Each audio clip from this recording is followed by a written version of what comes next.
Alors, qui es-tu et d'où tu viens? Bonjour à tous, Jean-Baptiste Boyer. Moi, j'arrive de Die, dans la Drôme, sur un territoire qui s'appelle la Biovallée. Peut-être qu'on a entendu parler.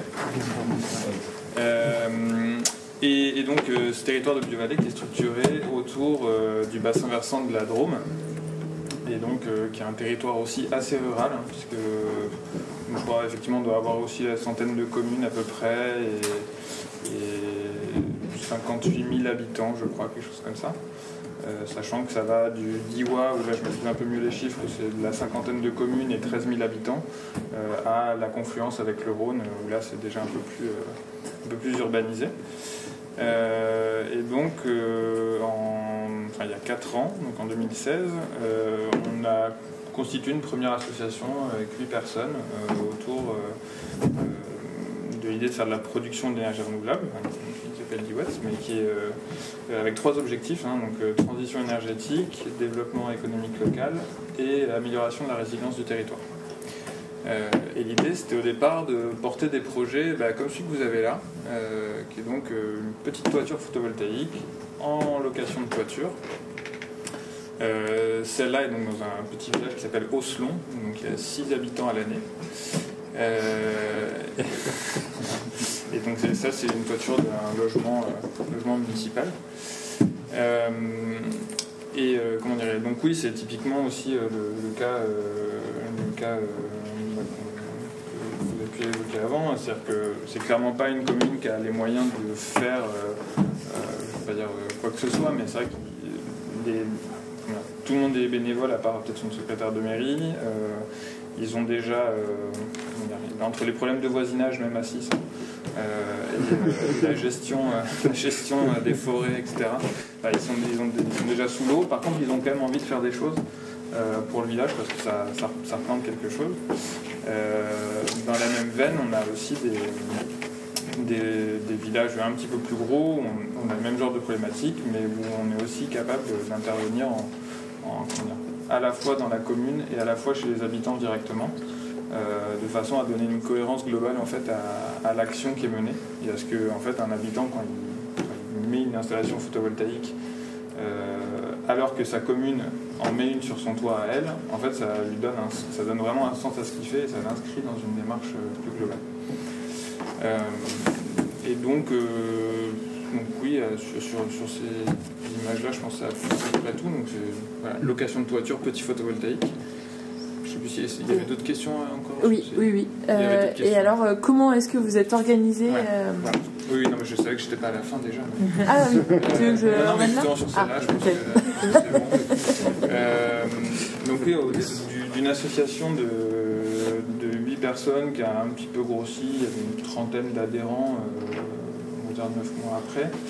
On s'est transformé en fait en société coopérative d'intérêt collectif pour en fait se doter des instruments financiers qui vont nous permettre de lever des fonds pour payer ces toitures, parce que même si c'est petit, ça coûte assez vite de l'argent. Celle que vous avez vue, c'est d'ordre entre 15 et 20 000 euros selon la date à laquelle vous avez fait le projet. Mais voilà, du coup, il nous fallait des instruments financiers, etc.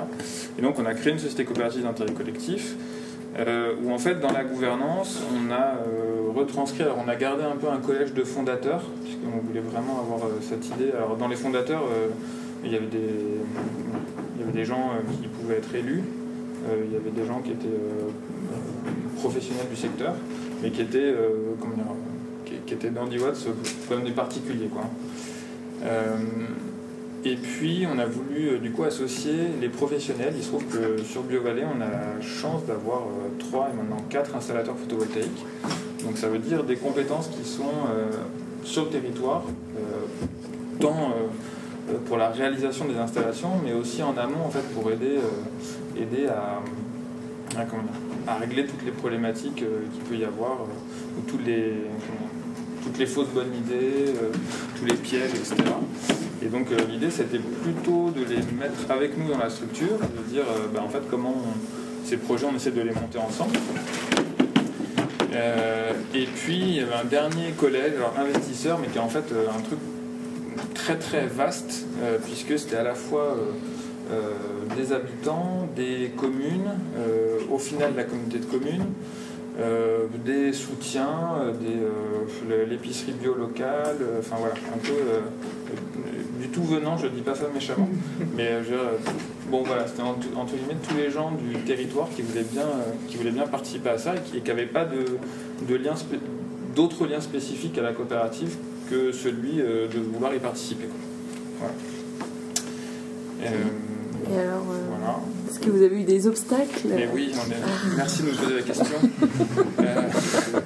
J'ai sorti cette horrible photo d'une banque d'images. Au départ, sur la problématique de la crédibilité, c'est-à-dire que. Mais en fait, elle est plus large que ça, c'est vraiment un problème d'acculturation commune, quoi. Parce qu'au départ, vous arrivez, alors donc nous c'était il y a 4 ans. Vous arrivez pour dire que vous voulez louer des toitures pour mettre du photovoltaïque. Alors bon, maintenant ça paraît presque normal, ça choque plus personne quand on le dit. Alors que nous, il y a 4 ans, vous voulez louer une toiture, d'accord, très bien, commencez. Après, on est aussi, on dit qu'on va confier des choses aux citoyens. Alors ça aussi c'est un truc, on est bien en place de communes, etc., ou de collectivités, mais c'est-à-dire qu'on va laisser les citoyens faire, c'est aussi quelque chose de différent. Et puis, nous, on leur proposait clairement il y a plusieurs façons de participer au projet. Donc, il y en a qui ont mis des toitures en location, mais la communauté de communes, par exemple, on leur proposait plutôt d'investir chez nous. Donc, bon, la première fois que j'étais voir la communauté de communes, bon, c'était pas brillant, hein. Moi, tout ce qu'on m'a dit, c'est oui, non, mais on n'a pas d'argent, d'accord, très bien.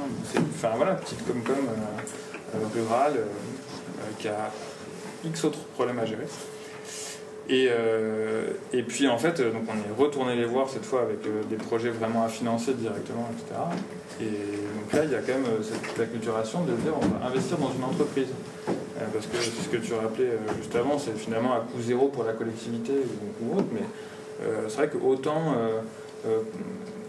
faire de la dépense publique au sens marché, pendant des marchés, ça vous êtes plutôt habitués. Faire des subventions, vous êtes plutôt habitués aussi. Par contre, rentrer au capital d'une société, alors là, ça paraît presque aussi le repoussoir intrinsèque, quoi. C'est assez fou, alors que voilà, on est,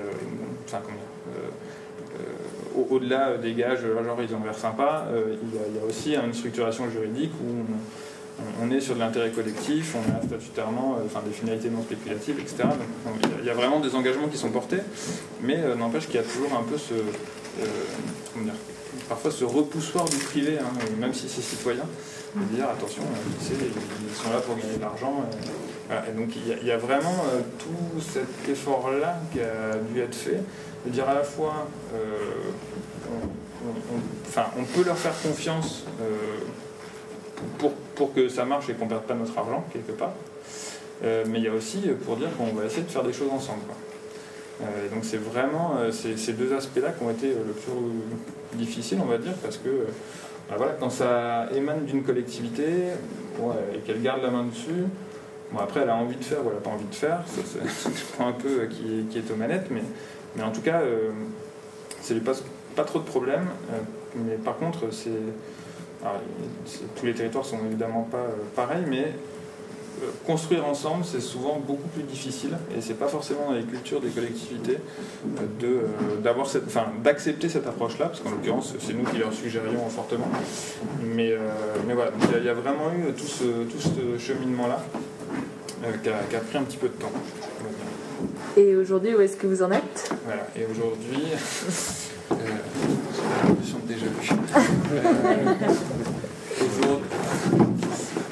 Aujourd'hui, donc, en fait, il y a eu un appel à projet territoire d'innovation qui était porté par la Banque des Territoires. Le territoire de Biot-Vallée, dans son ensemble, a été lauréat de cet appel à projet. Et nous, à l'intérieur de ça, aujourd'hui, on a plutôt une position d'opérateur énergétique territorial et de plateforme de développement des énergies renouvelables. L'idée étant que en fait, la gouvernance assez simple que je vous ai projetée au début et puis qui permet de se dire en fait pour commencer il faut essayer de ne pas trop se prendre la tête au départ et faire des choses simples et pas passer trop de temps en gestion. Aujourd'hui elle a vraiment évolué puisqu'on a maintenant 5 collèges différents, avec un collège qui regroupe les habitants, les communes et les entreprises du territoire qui veulent ancrer pareil leur démarche dans une action territoriale sur la transition énergétique.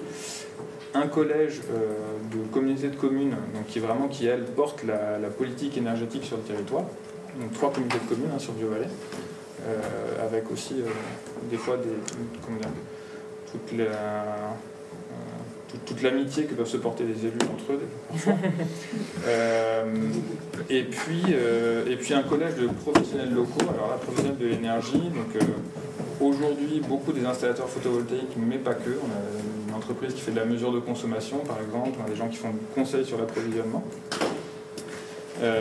Et demain, puisque là on s'apprête plutôt à lancer aussi des filières sur le bois énergie, sur la performance énergétique et sur l'éolien. Et donc on va pouvoir avoir aussi d'autres installateurs qui vont venir se greffer sur ces activités-là. Et donc ces 3 collèges ensemble représentent 75% de la gouvernance de la société. Donc ça veut dire qu'on a vraiment un ancrage territorial et une gouvernance par le territoire qui est très forte, mais multi-profil. Encore une fois, l'idée c'est d'avoir à la fois des gens qui ont un intérêt business, marché, voilà, enfin, les professionnels, même si on ne construit pas avec eux une relation maître d'ouvrage prestataire, on n'est vraiment pas là-dedans. Par exemple, je vais peut-être en choquer, mais on ne fait pas d'appel d'offres. Voilà, c'est dit. Donc on est vraiment dans des relations partenariales avec les entreprises. Donc on a des gens qui sont là vraiment parce qu'il y a un intérêt financier de marché. Et puis il y a des habitants qui sont là aussi pour dire quelle énergie ils ont envie pour leur territoire. Et qui du coup participent aussi à des groupes de travail sur le photovoltaïque, sur le bois, sur l'éolien aussi ça commence, avec des problématiques, vous avez parc au sol. Par exemple, parc au sol, c'est pas tellement est-ce qu'on est pour ou on est contre, c'est est-ce qu'on a envie d'en faire ou pas, parce qu'on est libre un peu de faire ce qu'on veut sous réserve que ce soit accepté derrière, ou on en fait mais dans quelles conditions. Qui peut être aussi une voie un peu plus de compromis ou de réflexion, de rentrer dans la nuance et de ne pas dépasser un peu les positions de principe qu'il peut y avoir aussi des fois sur le territoire, de dire ah mais non on fait telle énergie, on n'ira jamais là-dedans, c'est trop clivant, c'est trop ceci. Et en fait, d'amener des voies du milieu, on va dire, ou de la complexité. Alors des fois la complexité fait un peu peur, mais c'est important pour la transition énergétique d'amener cette nuance dans les réflexions, parce que sur des positions de principe, on sera très très loin des objectifs. Et donc aujourd'hui, les objectifs que le territoire s'est fixé, c'est une trajectoire énergie positive à 2040. Et nous là-dedans, on est censé participer à environ 30% de l'effort de la production des nouvelles productions ONR à installer pour que le territoire soit énergie positive, ce qui fait un bon paquet d'installations concrètement. Aujourd'hui, on n'y est clairement pas. On est à peu près par contre sur notre trajectoire qui est avec une montée en charge. Mais en rythme de croisière, ça voudrait dire qu'on ferait votre opération tous les ans. Donc c'est ça aussi, sur le photovoltaïque et à côté du bois et de l'éolien. Et c'est à la fois ces exercices qui sont aussi intéressants parce que ça dit que la marche est haute, et ça je pense que si vous n'êtes pas là juste en curieux, vous le savez quoi. Mais tous ceux qui ont fait une règle de 3 sur le sujet, a priori. Voilà, c'est ça. Et en même temps, c'est bien, c'est que ça ne paraît pas non plus complètement inatteignable. Et en fait, de faire cet exercice-là sur un territoire, parce que du coup, pour postuler à ces appels à projets, on décline tout ça, sur une trajectoire.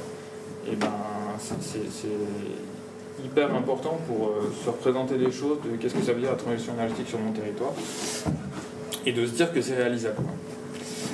Est-ce que j'avais d'autres choses à dire sur le projet en tant que tel?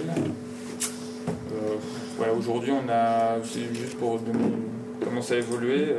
Donc vous avez vu la petite installation tout à l'heure. On en a une encore plus petite sur l'école de Val-Drôme. Il a quand même, je pense aussi, il y a quand même une centaine de personnes qui vivent à Léon, et voilà, qui fait 30 mètres carrés. Mais aujourd'hui, on a une grosse vingtaine d'installations qui tournent. Et on développe aussi un projet photovoltaïque qui là fait 2000 m². Donc là, on change vraiment d'échelle. On est vraiment sur quelque chose d'industriel en fait. Pour le coup, c'est un industriel qui déménage son siège sur BioVallée et qui veut mettre des panneaux partout sur des ombrières, sur son siège, sur ceci, sur cela. Et donc là, on a monté un financement spécifique avec lui pour une moitié en gros, et puis la communauté de communes et nous sur le reste. Et donc là, on rentre vraiment sur un projet de territoire, mais où toute l'ingénierie, si on peut dire, est réalisée sur le territoire. Et pour nous, sur les collectifs citoyens, je pense qu'il y a aussi un véritable enjeu de ne pas faire que ça soit juste des citoyens bénévoles qui aillent battre le pavé et prendre leur bâton de pèlerin. Il y a vraiment une problématique de montée en compétence du territoire et de professionnalisation pour certains, de façon à ce que cet engagement citoyen il puisse être poursuivi demain. Et pas que ça soit, on va dire, juste il y a un projet citoyen, c'est cool, tout le monde a de l'énergie à passer, et puis en fait, passer le premier stade, en fait tout s'arrête parce que, à part nous ici, notre vie c'est un peu la transition énergétique, mais les autres gens font d'autres choses dans ça, et donc une fois qu'ils ont fait un projet qu'ils ont pris part à un projet citoyen, en fait ils arrêtent et puis ils font autre chose. Donc si demain on veut ne pas être juste confronté à des propositions de développeurs sur leur vision de l'énergie pour notre territoire, en fait il faut être capable aussi de se doter d'une vision territoriale soi-même et de pouvoir accompagner cette vision de projet et d'avoir des compétences localement pour pouvoir les réaliser. Voilà.